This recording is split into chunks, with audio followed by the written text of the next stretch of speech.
Chapter 6: Fame and Fortune. The mid-1880s were an exciting time in New York City. Skyscrapers were being built. The Statue of Liberty arrived as a gift from France in 1885, and parts of the Manhattan were building lit by the Edison Electric Emulating Company of New York. It was a difficult time for Nikola, however. He was unemployed and broke. He was also alone. His family was halfway around the world. He needed to find a way to put food on the table. Nikola wondered if all his years studying science and mechanics, reading books, and endlessly working through problems in his mind had been a waste of time. Then Nikola got the chance to earn $2 per day digging ditches. It turned out to be his big break. The foreman on the job overheard Nikola talking about his AC motor. He said he knew a man who was an expert electrician. That man's name was Alfred Brown. When Mr. Brown met Nikola, he was impressed by Nikola's ideas on alternating current. Together with a lawyer named Charles Peck, Brown and Tesla formed the Tesla Electric Company. They opened a laboratory in New York City in autumn 1886 and worked to develop patents on alternating current technology. A patent protects the inventor from someone else copying the idea. It creates an authentic record of the date, time, and place of each invention. That same year, the U.S. government granted Nikola his first patents. In 1888, he presented his system of alternating current motors and transformers to the American Institute of Electrical Engineers at Columbia University in New York. As usual, he had a clear vision for the future of electricity before anyone else did. Nikola's patented ideas got the attention of George Westinghouse, the owner of the Westinghouse Electric Company. George was a direct competitor of Thomas Edison's. Nikola explained how his patents could beat Edison in the electricity business. Edison had brought electricity to parts of Manhattan in 1882, but most Americans were still more than 14 years away from having electricity. They still used the gas lamps and candles to light their homes. Direct currents couldn't travel very far before losing power, as Edison's DC system required many power plants. Nikola's AC system could supply electricity to thousands of people with a single power plant. George Westinghouse wanted to buy Nikola's alternating current patents.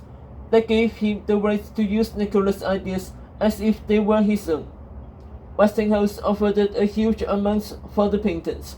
Some reports say Tesla received about $60,000 for nearly 30 patents.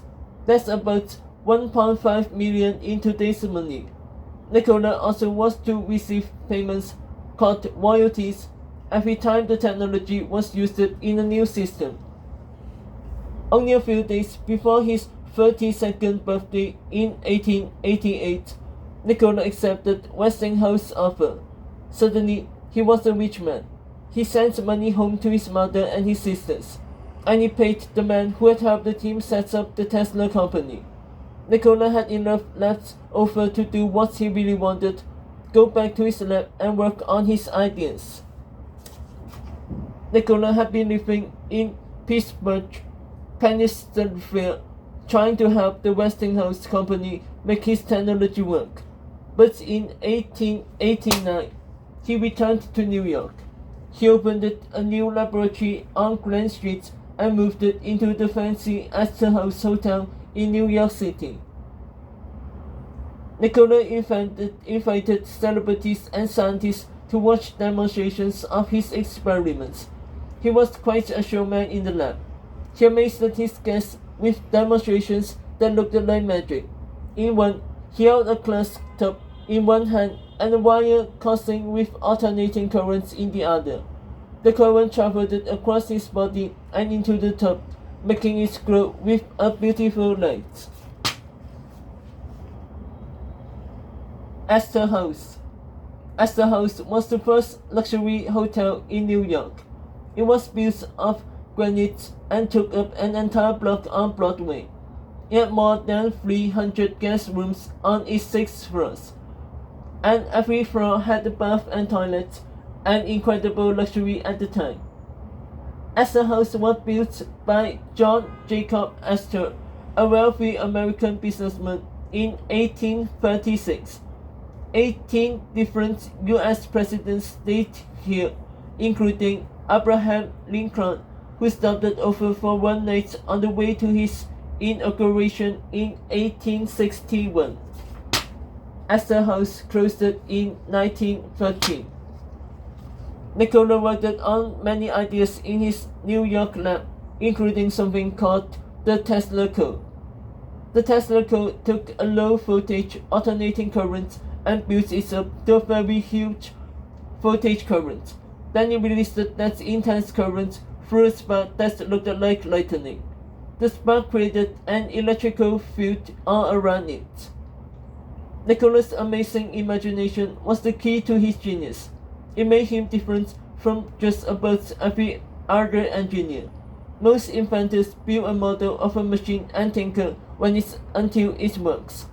Nikola, however, first pictured the machine in his mind, down to the very smallest details, the exact measurements. He mentally conducted trial operations. He was even able to inspect the machine weeks later, simply by imagining any wear and tear. Only when he absolutely knew it could work did he actually build it. Much of the time, Nikola worked by himself, but he was not a loner. He not only invited people to his laboratory, he also entertained groups of important scientists at dinner parties.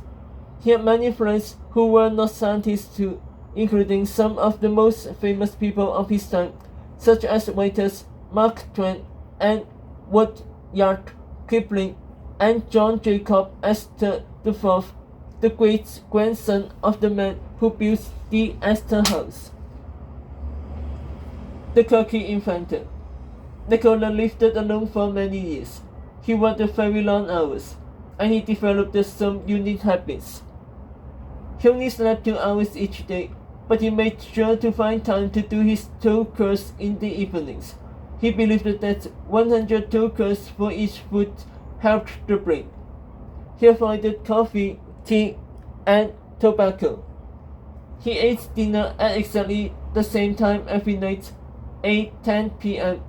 After each meal, he wiped every dish and piece of silverware with a clean napkin. Late in life, he would eat only milk, honey, and bread, and drink only vegetable juice. Strangely, Nikola could not stand the sight of girls. He would never touch another person's hair, and he was so afraid of germs that he tried not to shake hands with anyone ever. Nikola always dressed well at his dinner parties. He insisted on wearing white clothes and a good suit. He believed that a person needed to look successful to be successful.